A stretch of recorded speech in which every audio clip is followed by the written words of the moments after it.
అంబేద్కరు ఆశయాల భారత రాజ్యాంగమా చెబుతున్నా వినవమ్మ నీ కథ నేడు. స్వేచ్ఛా స్వాతంత్రాలను అందించిన గ్రంథమా గౌరవించబడని గణతంత్రము నేడు. మానవ మనుగడ కోసం కల్పించిన హక్కులు అధికారం కోల్పోయి చూస్తున్నవి దిక్కులు. అడుగడుగున మోసము అవుతున్నవు పరిహాసము. అంబేద్కరు ఆశయాల భారత రాజ్యాంగమా చెబుతున్నా వినవమ్మ నీ కథ నేడు.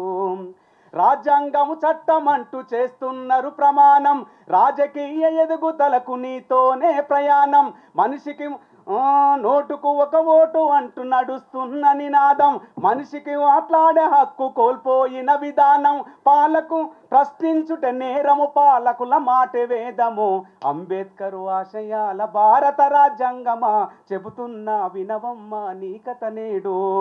దళితులు గిరిజనులు మైనారిటీపై దాడులు, అవమానం అవహేళన వల్లెలాయ కాడులు. పేరుకేమో మనది ఇక ప్రజాస్వామ్య దేశము. ప్రజలను మోసము చేయగ పూటకొక్క వేషము. కులమతాల పేరు కూలిందే నీ పేరు. అక్షరాల బావుటగా అందించిన స్వప్నమా తప్పు నీది కాదు నీకు సెల్యూటమ్మా. తప్పు నీది కాదు నీకు సెల్యూటమ్మా. మన రాజ్యాంగాన్ని మన హక్కుల కోసం మాట్లాడినాం.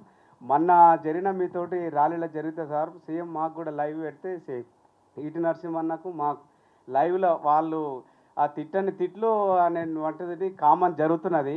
ఒకటే రోజు 1,00,000 మంది చూసారు. 1,00,000 మందిలో దాదాపు 20,000 మంది మొత్తం తిట్టులే అవి అవి అవి అంటే దీనికి మా వెంకటాచార్య చూసి ఏం రాకు ఇట్ట తిడుతున్నావు ఏమి రా నాయన అనే ఒక పాటే పాడండి. అది ఇక వానికి సంబంధించి అయితే ఏది పెట్టినా మొత్తం మీద అయితే మీ అమ్మటి మేము తిరుగుతున్న కళాకారుల మీద కూడా వీళ్ళు ఏం పాడుతారు ఏం సంగతి చేస్తారు అనేది నిన్నమన దాకా నాకు 10,000 మంది చూసి తగ్గుతుంది అనేటువంటి విషయం ఇప్పుడు నాగేశ్వరరావు సార్ తెలిసినాక నా ఛానల్ ఎందుకు పోతలేదు ముందుకు అని చూస్తే ఈ విషయం ఉన్నట్టుంది సార్. నేను మొత్తం పాడడం ప్రజల పాటలే పాడుతున్నా.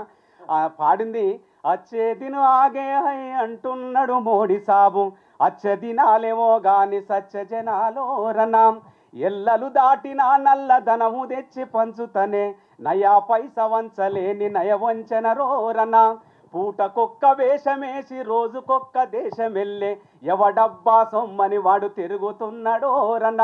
అడుగడుగున ఆడవాళ్ళ మీద అత్యాచారాలే నిర్భయ చట్టాన్నెందుకు అమలు చెయ్యడోరన. అచ్చే దిను ఆగే హై అంటున్నాడు మోడీ సాబు. అచ్చే దినాలేమో గాని సచ్చ జనాలోరన. Thank you sir.